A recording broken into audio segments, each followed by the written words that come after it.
Hello，大朋友、小朋友，歡迎嚟到電影院裏的正念課。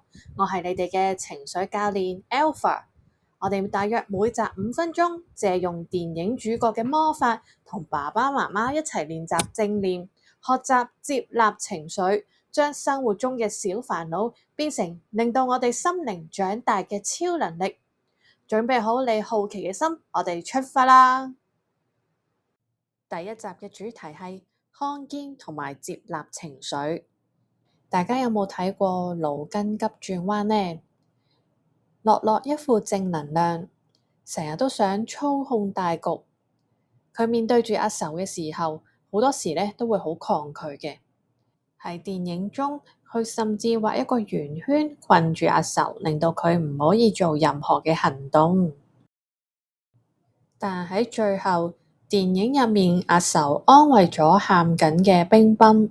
我哋睇一睇片，睇下阿愁究竟用咗咩方法安撫咗冰冰呢？ It's gonna be okay. We can fix this. We just need to get back to headquarters. Which way to the train station? I had a whole trip planned for us. Hey, who's ticklish, huh? Here comes the tickle monster.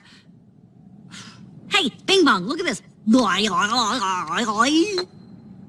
Oh, here's a fun game. You point to the train station and we all go there. Won't that be fun? Come on, let's go to the train station.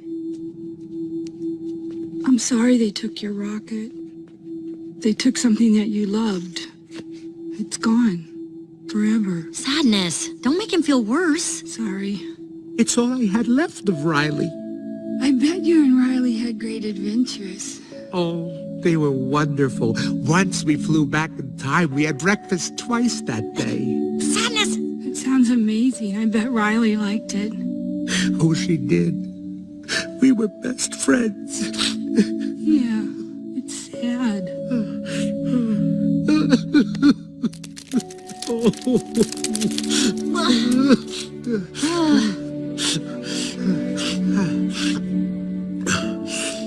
I'm okay now. 樂樂想透過搞笑嘅氣氛嚟令到冰冰去重新開心返，而阿愁係運用接納呢個方法協助冰冰去接納自己嘅悲傷，然後重新振作起嚟。我哋冇辦法好似撳掣咁樣去轉換自己嘅情緒。真正嘅心理健康並唔係100% 嘅快樂，而係學識接納自己呢一刻嘅情緒。強迫自己或者小朋友隨時都要保持正面，反而會令到我哋忽視咗重要嘅生命體驗。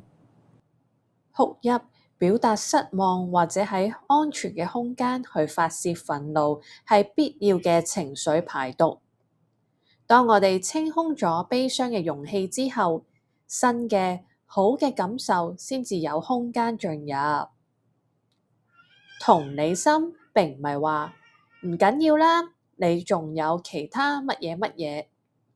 真正嘅同理心係安靜嘅陪伴，坐低聆聽對方，唔需要去修復問題，對方自然會喺接納嘅過程中釋放到情緒㗎喇。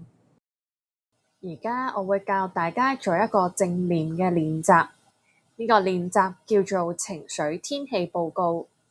邀請大家合埋眼睛，雙手放喺膝蓋上面，然後我哋做一次深呼吸，慢慢呼氣。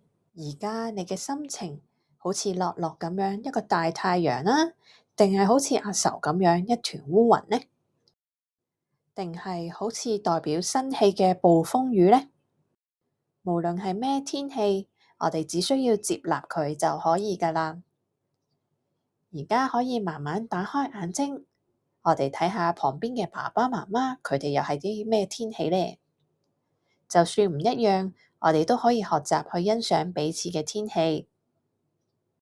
喺日常生活中，我哋都可以透過多啲表達自己嘅情緒嚟交談，減少爭執。例如，我覺得有啲難過，因為我想睇呢一本故事書。